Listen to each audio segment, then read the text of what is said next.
요즘 뭐 하고 계세요? 크림 좀 바르고 있었어. 크림이요? 무슨 크림인데요? 아이 뭐 비타민 크림인데 네. 내가 주기적으로 바르는 크림이야. 비타민 크림? 그게 그렇게 좋은 거예요? 나도 이제 나이 먹을수록 이제 좀 어두워지는 것 같기도 하고 살짝 주름도 생기니까 하얘지고 주름도 좀 펴려고 이런 거 하는 거지. 그러면 그 연예인 분들 중에 피부가 되게 하얀 분들도 계시잖아요. 그 분들도 이런 관리까지 다 해서 하얘진 거예요? 그치, 원래도 좀 하얀 편이긴 하지만 태연 씨나 뭐 아이유 씨 이런 분들 보면 데뷔 초보다 확실히 더 하얘졌거든. 내 개인적 친분이 있는 건 아니지만 아마 이런 관리도 같이 하시지 않을까? 원장님, 그럼 오늘 그 피부가 하얘지려면 정확히 어떤 걸 좀 해야 되는지 알려주실 수 있을까요? 그럼 오늘은 피부가 안 가고도 더 하얘질 수 있는 그런 것들을 한번 딱 정리해서 한번 알려줄게. 원장님, 저 궁금한 게 있는데요. 사람마다 피부색이 다 다르잖아요. 그게 근데 왜 그런 거예요? 우리 피부는 멜라닌이라는 색소가 있거든요. 색소가 많을수록 좀 어두워 보이는 거죠. 피부는 하나의 피부층으로 이루어진 게 아니라 여러 층으로 이루어져 있는데 피부 안쪽에 멜라닌을 만들어내는 세포가 있어요. 쉽게 얘기하면 공장에서 계속 색소를 만들어낸다고 생각하시면 됩니다. 그래서 이 공장은 어떤 사람이든지 갖고 있는데 그 색소를 얼마나 더 많이 만들어내느냐, 이 차이가 중요한 건데, 좀 어두우신 분들은 이 공장이 활성이 너무 잘 되기 때문에 어두운 거고, 반대로 피부가 밝은 분들은 색소를 적게 만들어서 얼굴이 좀 밝아 보이게 되는 거고, 우리는 피부가 하얗다라고 표현하는 거죠. 근데 이렇게 얘기하면 애초에 태어났을 때는 하얗고 어른이 되면 얼굴이 다 까매야 되잖아요. 그렇지 않고 공장에서 만들어 놓은 색소는 점점 위로 올라가면서 탈락되고 없어지거든요. 만들어진 게 전달이 되고 또 각질층에서 탈락이 되면서 없어지는 거죠. 그러니까 우리가 얼굴이 하얘지고 싶다 한다면 공장을 없애는 게 아니라 만드는 개수를 줄여야 하고, 자주 탈락을 시키면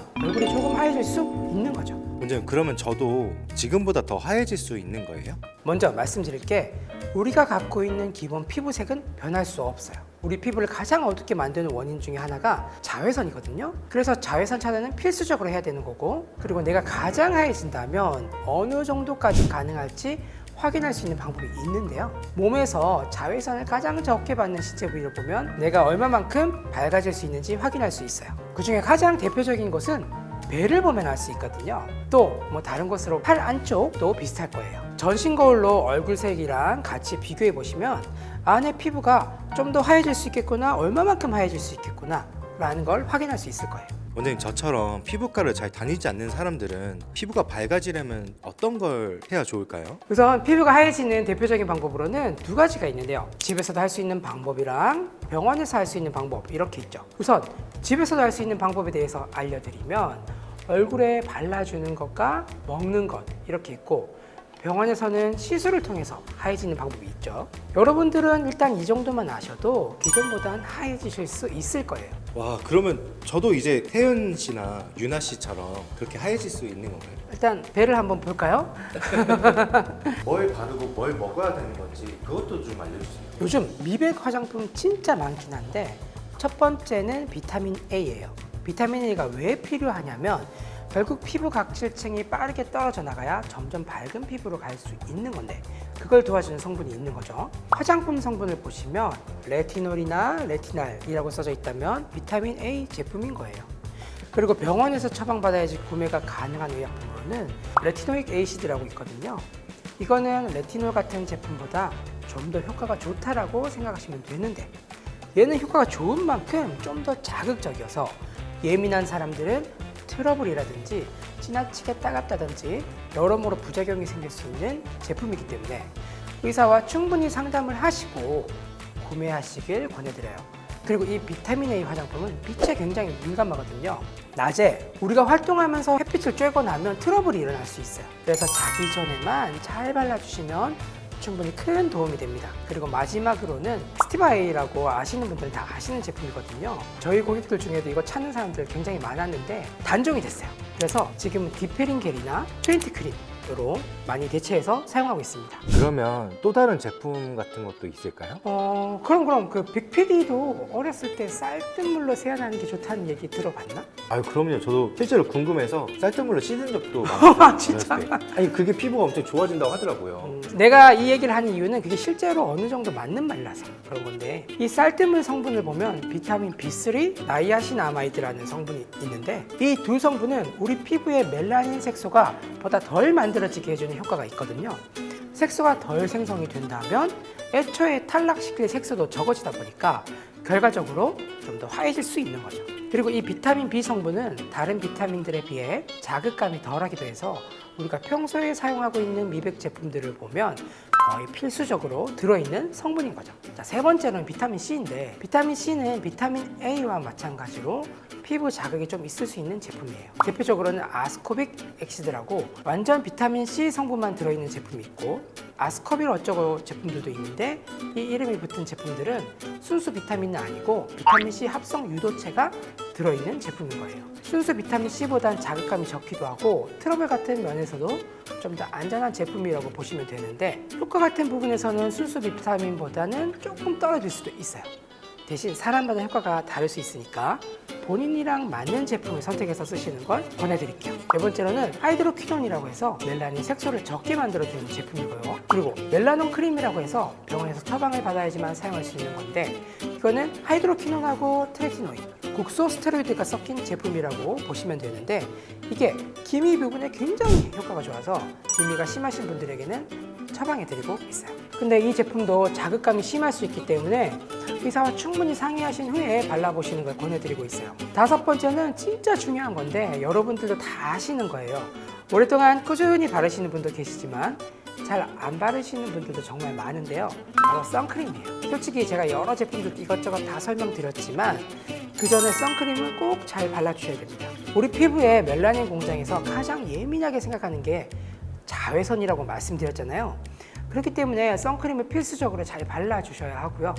이것만 잘 발라주시면 피부 노화에도 도움이 되고 미백에도 도움이 되고 전체적으로 밝고 맑은 피부를 유지하실 수 있을 거예요. 원장님, 아까 바르는 거랑 먹는 게 중요하다고 말씀해 주셨는데 그 먹는 건 어떤 걸 먹어야 될까요? 가장 대표적인 건 비타민 영양제죠. 비타민 C는 항산화 역할도 있고 색소 생성을 적게 해주는 효과가 있기 때문에 C도 좋아요. 비타민 E도 같이 챙겨 드시면 미백에 효과가 있으실 겁니다. 저희 병원에서 처방해 드린 약은 도란사민이라고 해서 이거는 트라넥삼산인데 원래는 출혈을 억제하는 약으로 쓰이거든요. 근데 그런 목적으로 쓸 때는 대량으로 써야 조금 효과가 있고요. 이걸 소량으로만 쓴다면 색소 생성을 상당 부분 막아주기 때문에 미백에 좋은 약이에요. 근데 아무나 막 드시면 절대 안 되고요. 기저질환이나 고혈압, 고지혈증 같은 질환이 없으신 분들만 드셔야 하기 때문에 이 약도 의사와 꼭 상담하고 처방받으시길 권장드리고 있습니다. 이 약은 즉각적인 효과를 보는 약은 아니고 적어도 한두 달 이상은 드셔야 효과를 보실 수 있을 거예요. 원장님, 그러면 지금까지 말씀해 주신 먹는 약, 바르는 약, 선크림 다 하면 진짜 그 유나님이나 태연님처럼 저도 백옥 피부를 가질 수 있는 거예요? 솔직하게 말씀드리면 기본적으로 갖고 있는 피부 톤이 있기 때문에 그렇게까지 하얘지는 건 어려워요. 그리고 우리 피부의 각질이 떨어져 나가는 시간이 바로바로 되는 건 아니고 최소 한 달 이상의 시간이 필요하거든요.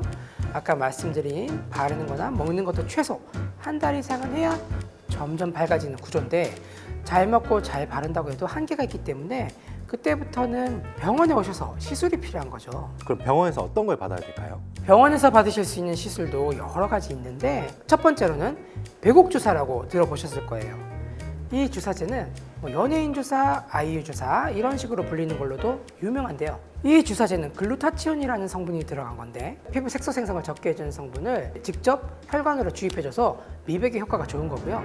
그 밖에도 피로회복이라든지 여러 효과도 덤으로 있기 때문에 많이 사랑받는 주사인 거죠. 하지만 이 주사도 마찬가지로 한 번 맞고 즉각적인 효과를 기대하기보다는 정기적으로 맞아줘야 효과를 볼 수 있어요. 대략 일주일 단위로 해서 최소 10회 정도는 받아보셔야 체감을 하실 거예요. 기존에 피부가 좀 칙칙해 보인다는 소리를 듣는다거나 붉은 톤을 가지신 분들은 훨씬 더 효과를 보기 쉬우실 거예요. 그 다음으로는 비타민C 주사제인데요. 진짜 어디에든 비타민C는 빠지질 않죠. 이 비타민C는 항산화 작용이 있거든요. 물이라든지 빛, 공기에 굉장히 취약한 성분이기 때문에 먹는 거, 바르는 것보단 직접 주사로 주입하는 게 아무래도 큰 효과를 기대해 볼 수 있는 거죠. 원장님, 근데 주사지만 맞겠다고 계속 계속 왔다 갔다 하는 게 쉽진 않아 보이거든요. 혹시 다른 방법도 있을까요? 아무래도 주사를 맞겠다고 장기적으로 병원에 왔다 갔다 하는 게 어려우신 분들이 많으실 거예요. 이런 분들은 비타민을 잘 먹고 잘 바르는 거에 집중하시는 걸 권해드리고요. 병원에 오실 수 있다면 피부 미백에도 좋고 또 색소나 주근깨, 기미, 흑자, 잡티 이런 것들에도 큰 효과가 있는 시술이 있는데 이런 분들은 레이저 토닝을 받아보시는 게 좋으실 거예요. 토닝은 쉽게 말씀드리면 색소를 약하게 저자극으로 천천히 파괴해주는 시술인데 그렇기 때문에 한 번만에 큰 효과를 보기는 어렵지만 대부분 10회 이상의 패키지를 권해드리고 효과를 많이 느끼십니다. 대신 10회로 끝나는 건 아니고요. 더 밝아지기 위해 꾸준히 타이트하게 하실 수도 있겠고 지금 상태가 만족스럽다 그러면은 유지 목적으로 한 달에 한 번 정도 하는 걸 추천드리기도 합니다. 그리고 흑자 같은 경우엔 레이저 토닝만으로 완벽하진 않아요. 요즘에는 흑자를 한 번에 제거하기 위해 나온 기계들도 있긴 하거든요. 하지만 피코 토닝 기계로 충분히 전문 장비의 효과를 볼 수 있는데 이건 원장님의 스킬이 더해져야 가능합니다. 피부가 밝아지기 위해서 가장 중요한 거는 꾸준함이라고 생각하거든요. 계속 거듭 강조드리지만 하루 이틀 만에 큰 효과를 보시긴 어려우실 거고 최소 한 달에서 3개월, 4개월 혹은 그 이상까지 인내심을 갖고 꾸준히 관리해 주셔야 제대로 효과를 보실 거예요. 하얘지는 게 쉽지는 않죠. 간단하게 정리해드리면 선크림 잘 발라주시고 앞서 설명해드린 바르는 거, 먹는 거 꾸준하게 해보시면서 더 밝아지고 싶다라고 생각하시면은 병원 시술까지 같이 받아보시면은 기존보다 더 하얀 피부를 가지실 수 있을 거예요. 네, 오늘은 집에서 쉽게 피부가 하얘질 수 있는 방법에 대해서 말씀드렸는데요. 이 영상 보시고 모두 원하시던 맑고 뽀얀 피부 되셨으면 좋겠습니다. 영상이 유익하셨다면 구독과 좋아요, 알람 설정까지 부탁드릴게요. 지금까지 닥터비 김연아였습니다. 감사합니다.